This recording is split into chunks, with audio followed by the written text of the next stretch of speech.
Welcome to Digital Hospitality. I am your host, Shawn Walchef. This is a Cali BBQ Media production. We are coming to you live from the JW Marriott in Austin, Texas at the Restaurant Transformation Tour event hosted by Restaurant 365.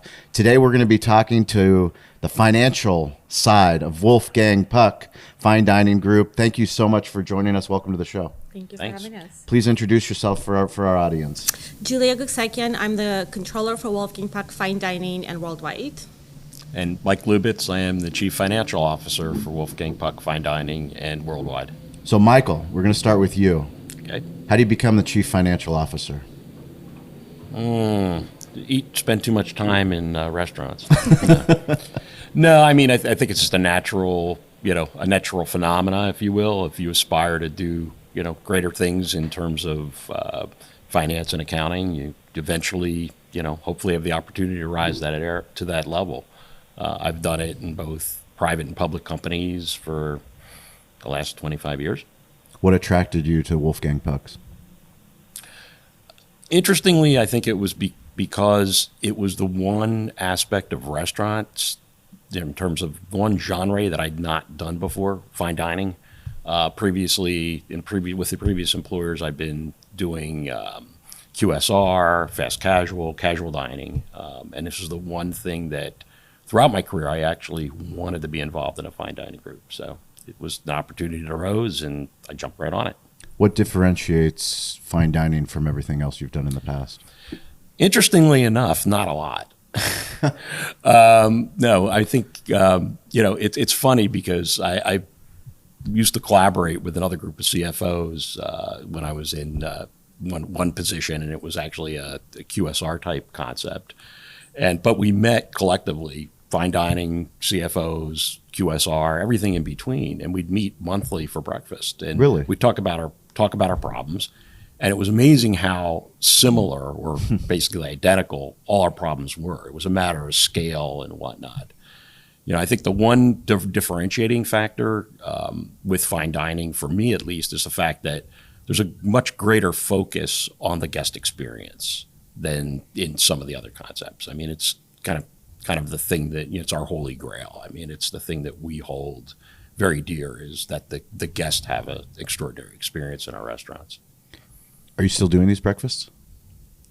No, because that was in New York, and I'm in Okay. Las Vegas at this point. Okay, fair enough. Yeah. Well, I think it's very interesting when you talk about like-minded people getting together and we think that our problems are different. And then the more that we discuss, here at this Restaurant 365 event, there's over 500 people here from all over the country, all different concepts, all different sizes. And when we actually share our truth about the things that, today, this week, this quarter are keeping us up at night, that we're working on, it's amazing that somebody else might have the answer that you're looking for, which is why it's powerful to do networking like that and come to events like this. Yeah, I agree wholeheartedly. And, unlike many other industries, the one thing that's nice about restaurants is it is collaborative. Yes. You're not my competitor. You're, you know what I'm saying? I speak to another restaurateur, and we can have an open conversation about what's going on in our business, and nobody's, thinking, well, you're going to steal my idea. Yeah. So how did you get into from the finance to hospitality and now the blend of both? So I actually worked in my prior positions for a very large confectionery manufacturer here in the United States and worldwide for many years. And then I also, prior to joining Wolfgang Puck, worked for the Cisco, which was a food distributor, Sure. the largest one. So I worked where we manufactured food. Mm-hmm. I worked where we distributed food, but I've never worked where we served food. So that was interesting to me. And the name Wolfgang Puck obviously was pretty, well known and respected in the restaurant industry. And when this opportunity came to me, I was very excited about it.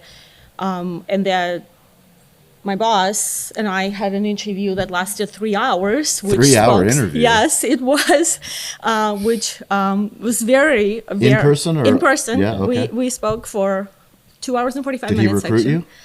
Well, he interviewed me. Somebody connected us, Yep. and he interviewed me, and I walked away from that realizing, when you meet somebody and you can have a very enjoyable conversation for that long, there's something to it. Yeah. So super excited to be with Wolfgang Puck, and has not been a dull moment since the day I started. So, What kind of perspective do you have coming from manufacturing and distribution? What kind of strengths can you bring to a restaurant group, even a group as powerful as Wolfgang Puck, from knowing what you've learned on those other sides? I think a lot of it, I understand the process of cost and what it takes to get an item to us when we receive it, right? So that's definitely something I have quite a bit of extensive experience in costing out the items to a point where they get to a place of distribution.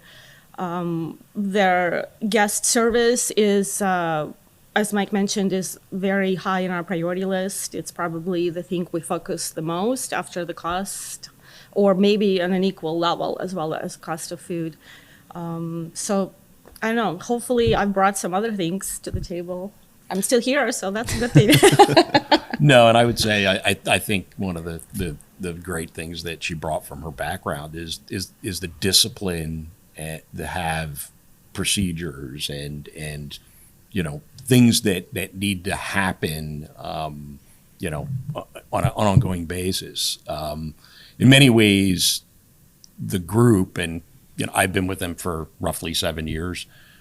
When I joined, it was a company had been around for almost, at that point, 40 years. Amazing. Yet we still operated very much like a mom and pop operation. And I think we've brought, process and discipline to the organization. And, to her credit, a lot of that's, Julia's efforts. Can you give us an idea of the size and scope of the restaurant group? How many locations, employees? So we're a little bit odd in that we are organized into different kind of buckets, if you will. Sure. We have something that's called Wolfgang Puck Worldwide, which is a licensing operation, and it's actually a franchised licensor of restaurants, which are both domestic and international. There's roughly 85 units, mostly non-traditional units, meaning they're universities, colleges, airports, things of that nature. Do you do stadiums as well, or yeah, I mean we've High-end. we've done some stadium deals in the past. Looking to do more. They're building a few more stadiums in Las Vegas, so hopefully. But anyhow, so that's one part of it. We also have a very rich consumer products business. Occasionally you'll see Wolfgang appear, let's say on HSN. Yes. Hawking some things, dropping a few F-bombs. He's rather comical. It's great to see the cringe on the HSN woman's face. But nonetheless, and so that's one part of our business. The other is our fine dining group. And our fine dining group is both domestic and international restaurants throughout the world, predominantly the Spago and Cut brands, which are our two flagship brands, if you will. But we also have a lot of other things, other brands, other concepts that feed into that. That also comprises, we also do food service management, if you will, for major hotels. So as an example, 45 Park Lane in London, we're responsible for all the food and beverage operations of that Dorchester Group hotel. Pendry, West Hollywood, we do the same thing. And I guess we have one in actually the Matilda Palace in Budapest. Same thing. We do all the food and beverage there. And in many others, we just have a restaurant, 2 restaurants, 3 restaurants, whatever, in a different different hotel location. When you look at the revenue pie, so to speak, what gets you the most excited about the different opportunities? I know that you have different income streams. It's something interesting for me as someone that started as just a mom and pop barbecue restaurant shop to see, we're doing media now. We're trying to get into consumer packaged goods. So many of these things are big picture, but you realize why successful brands like yourself have ventured into so many different arenas. The results are in. National Restaurant Association show. Kyle and Sarah and myself, we were at the Davos sales tax booth and we were polling restaurant owners on the floor. This was a very unscientific poll, but the results are resounding. Restaurant owners do not like sales tax. Nobody likes sales tax. Doesn't matter what business owner you are, small business, big business. Davo automates the sales tax process. We are so grateful that Davo is the sponsor of this show. They automate sales tax at our Cali barbecue restaurants. It is $50 a month. It integrates with all the major point of sale partners, including Toast. So if you want to sleep at night, if you want to not worry about sales tax, go to Davo, check them out, Davo Sales Tax. Let us know how they're helping automate your sales tax in your restaurant so that we can share your Davo story on digital hospitality.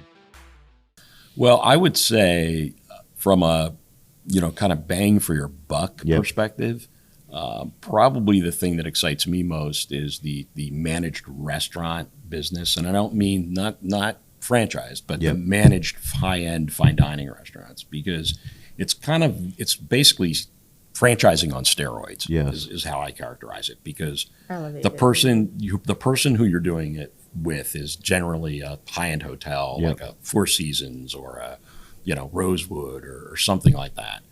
They're putting up 100% of the money to open the restaurant, to build it out, but to your specification. We have a great deal of control over the restaurant. We're key in terms of we're involved in the hiring of the key people, the chef, the general manager, sometimes the level below that.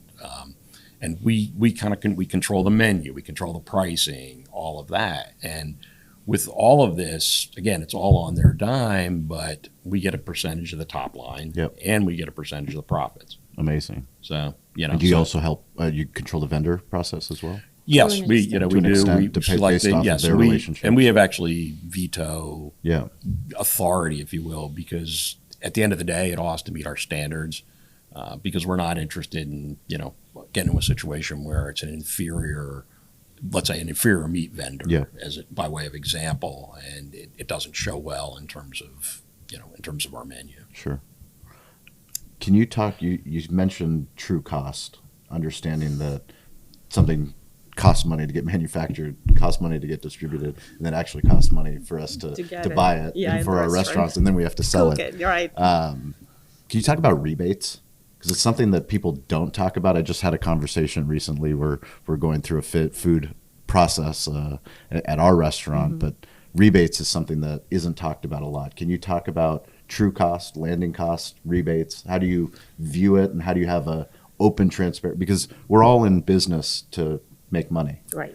And once you start talking about rebates, you start to question, well, how much am I really paying? Right.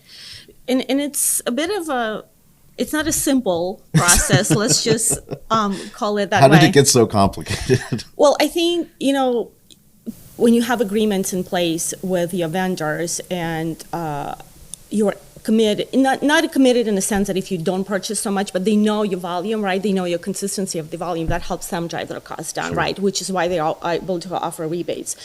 The purchase power of, a company that has multiple locations in multiple regions in the United States and even internationally definitely plays into the extent of the rebate that you're receiving.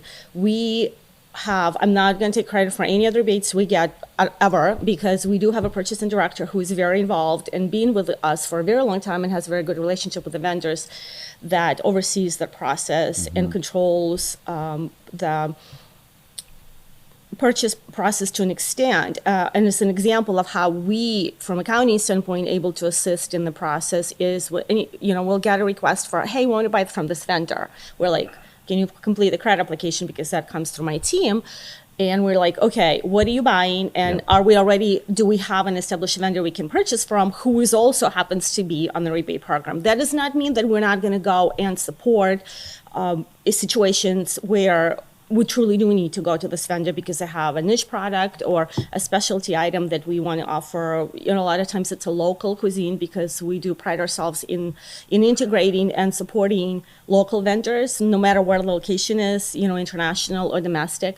But we have a very quick turnaround process with our purchasing director to say, hey, this is what the request is. Mm-hmm.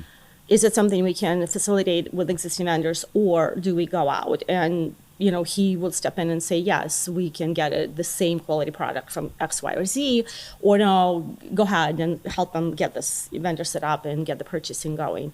So I think it's collaborative effort. It's understanding. It's everybody's understanding of what an appreciation for each other's expertise, I think, is what makes rebates a successful program. Mm-hmm. And we do a pretty good job at it. So we do get, and we benefit from the rebate.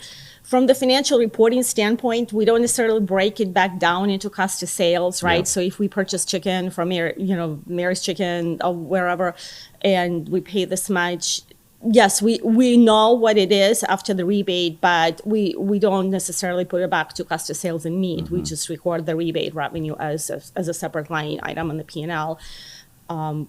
Which I think is a proper way to do it. Otherwise, I'll probably need like 3 more accountants just to break it down to the invoice level or the vendor level. But yeah, I think the collaboration between restaurant operations, the chefs, the purchasing department has a lot to do with being successful at getting and maximizing your rebates. So this show is called Digital Hospitality. We're so focused on hospitality that we do in real life. I mean, right. In real life, we believe that every business is in the hospitality business. They just don't know it. Okay. The people that embrace hospitality are able to differentiate themselves in the market. But then you also need the digital tools. We've come so far in the last 20, 30 years with the internet, Web 1.0, Web 2.0, to get to where we rely so heavily on tools that help us grow our business, build more profitable, more sustainable brands that customers come to love. Why did you guys use Restaurant 365? Well, I'm not going to tell you the real story. I want the real story. Come on. Well, the real story is because we detested compete. That's fantastic. And actually, it's funny because it's funny. So this is a few years ago. The truth vibrates the fastest. Well, and Compete approached us and said, basically the company, this prior to my involvement with the business, but had purchased Compete software. So they owned the software, but their data was stored on Compete servers. Okay. And Compete said, well, we're coming up with a new program. We're going to have an SAS model, and here are your options. You can pay. And again, I don't remember. It's been a number of years. You can pay $5,000 a month to store your data and continue to use your software. And by the way, you have to pay for updates and all this other things like 3% for updates and okay, of your original software cost. Or you can go to our SAS model and pay $4,000 a month, and you'll have all those things, included. And I said, so well, what happens to the $200,000-$300,000 that we've already expended on software? Well, that's just a sunk cost. And I said, well, I'm looking for at least some credit for that. Yeah. And it was clearly, again, I don't want to get into anybody else's business, but they were looking for either a PE partner or something. And by doing this, they would recognize, if they got me to move to SAS, they would recognize all the deferred revenue they had on that $200,000-$300,000 of software. Wow. And I didn't care for that. I talked to their CFO about it and said, this is, it's kind of a Bush move, dude. Yeah. Like, this is not right. And that's when I started looking for alternatives. And it just so happened that I met Morgan Harris. And when was that? 2017. Yeah. I met Morgan, and we started talking about the product. It sounded interesting.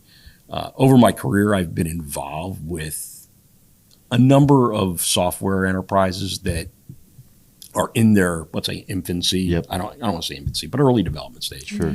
And I've never shied away from being an early adopter. I've always found that actually gives you a little bit bigger say in kind of the direction of the product. Yep. Because if you're one of the first people that they're talking to and getting advice from and getting feedback from, there's a tendency for you to get your desires dealt with They need versus feedback. somebody new. Right. They need feedback. Yeah. So we took the plunge. I think we signed our contract and started the process in 17, and we were fully implemented in 18. Yeah. And what are you using now, seeing what you started with to where we are 2023? What kind of tools and rollouts and things that get you excited on a day-to-day basis? Well, we use the fundamental packages. I think that we're probably a bit remiss in that we haven't aggressively adopted some of the newer features of the software. I think, we certainly could benefit from some of the things, like payment processing in the AP side. We really stayed completely, and just our preference, we stayed away from their payroll and kind of labor management tools. And again, we'll revisit it. And I told them back in the day, I said, we'll revisit it. But we went to something that was really more focused on what our issues were and could accommodate multi-jurisdictions. That was a big thing for us with a lot of fairly complex labor laws. So we had a different solution, still do. But we'll revisit that and see if it makes sense. Because, again, I'd love to have a comprehensive solution that meets all our needs. But up to this point, I've not successfully ever encountered anything like that. When you look at your entire tech stack for your entire operations, how important is integration in the things that you're trying to accomplish? It's fairly important. I mean, it's fairly important. Obviously, there's a lot of lost motion when things don't integrate. Yeah. And we've tried, even in the context of even things like reservation systems. I mean, we've made some moves recently where because Open Table refused to integrate with Seven Rooms, which is our primary table management software. Seven Rooms, great people. Yeah, I love them. Yeah. Yeah, I love them. I know Joel. Joel's fantastic. I know Joel. We did some content with them at National Restaurant Association. Yeah, awesome. I love those guys. And we were early adopters with them as well. But actually, it's rather funny because even with our hotel partners at this point, every one of our hotel partners, with one exception, is using them basically exclusively. Yeah. But we've gotten to the point where we actually dropped because of the lack of integration or let's say Open Table's decision to no longer you allow the API to talk to Seven Rooms. We dropped Open Table completely. It's out of all our restaurants, with the exception of one. Yeah. Yes. So I do want to speak a little bit to R365 as well, and our decision to go with them. I joined the company, we're still on compete, and I second Mike's comment about it passionately. It was probably, in my opinion, in my experience, the worst software I have ever personally worked in. We converted to R365 about 6 months after I started, and I just couldn't wait, because I felt like I was literally in hell with my back broken and wouldn't compete, and the constrictions of pulling information out or reporting, which was, I don't know if you guys ever been into it, all the add-ons we needed to do to be able to export the reports into Excel. And we plunged into R365 head-on with everything that's on the table at the time. Because you also have to realize 2018 to today, it's a very different product, Unbelievable, right? Yeah. So we took a huge step forward with what R365 offered in 2018 and embraced everything they had. I can speak specifically to accounting team, my team. We have the size we were 5 years ago, purely based on half of it technology improvement being R365, and half of it is business discipline, to what Mike touched on earlier, just the process redesign, some of it simple, some of it a little more complicated, but we've gained a ton of efficiency because both of the improved technology from where we were, as well as some of the discipline that we brought into our processes. And we are, and I agree with Mike, we are probably at this point, given the speed of today's world of technology development, and slightly behind the latest things that R365 has to offer, but very much interested in it, in what's happening. We talked about the AP automation for the payment side of it. That's something I definitely want to look into it. We talked about the workforce management as well, as I think that is something every company goes through, evaluation and constant process, like, how much I put into one place versus what's the benefit of this one as the other one. There's no perfect system or solution. I think even if, financing it wasn't an object, finances were not, so the cost of the product wasn't an issue. I still don't think they're probably the one-fit-all solution for the businesses, but we are excited to be their partners, and we're very excited to be partners earlier on because we went through a lot of conversation back and forth. Our Mark Owen, who is our implementation specialist and forever tethered to us, I have his cell phone, and I told him I'll be selling it on a black market. Don't worry, I'll just publish it on the show. We'll just, but we've had very good. That's the secret. Don't tell everyone the secret. That's the secret is you've got to get as close as you can to the most important people in the tech companies so you can get your things done. Absolutely. And, he moved on. It's easy to be a squeaky wheel when you got a direct connect. Exactly. And when he moved on to his current role, I'm like, that means nothing for us. It means nothing. Just so That's we're exactly clear, right. I'm happy for you and congratulations. Congratulations, but we're always here. Yes, that's. But we had a lot of conversations early on when we first adopted it to, hey, and some of it were fun conversation. I have accounting background through and through, right? And this is technology.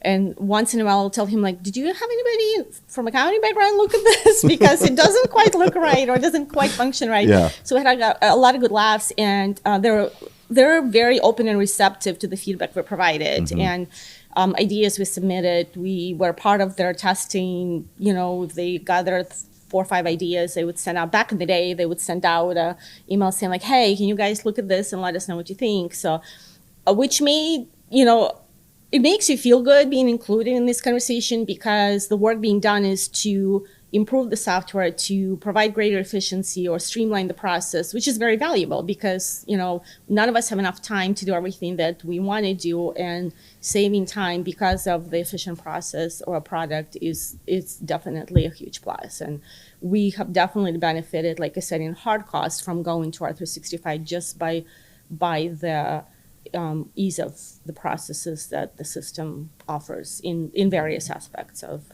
operations. Do you have one story where you could share a lesson that you learned from Wolfgang? I'm sure you've learned many, but one story. I'll share one story. From Wolfgang? Yeah. So I made a personal choice for no other reason to stop eating meat. Okay, so I don't eat red meat or chicken. Okay. So I was at our California office one day, and he was doing a presentation. He was testing out he was testing out hamburgers and so they were doing a cooking show. And when you happen to be there, which is amazing, right after it, all of this, you get to eat. Sure. Right. So we're Someone sitting asked in the you. conference room, and they bring the burgers, he just showed, and they're like still sizzling. And we cut them up, and they're beautiful looking burgers, stacked with all the toppings and yum stuff. And everybody's trying a piece, and I'm fine, I'm not a big deal. And Mike and Wolf said something like about why I wasn't eating, and Mike says like, Julia doesn't eat meat, and Wolf says like, that's hamburger. It's not meat. It's not meat. It's a hamburger. It's a hamburger. It's a hamburger. That's great. But what did you learn? That's the question. Yeah, what did you I learned from Wolfgang that hamburger is not meat. It's Okay. not meat. It reminded me of that scene from My Big Fat Greek Wedding. I don't know if you guys saw the movie where Ian was a vegetarian, and she said, "That's okay, make lamb." Yeah, so exactly. It was pretty fun. But Wolf is very funny, and as Mike mentioned, very personable person, and at times there's like no filters or No filters, which the best. makes it like he's human, and Yep. when you interact with him, you just feel like you're human, and nobody, he's celebrity chef, I'm the bean counter.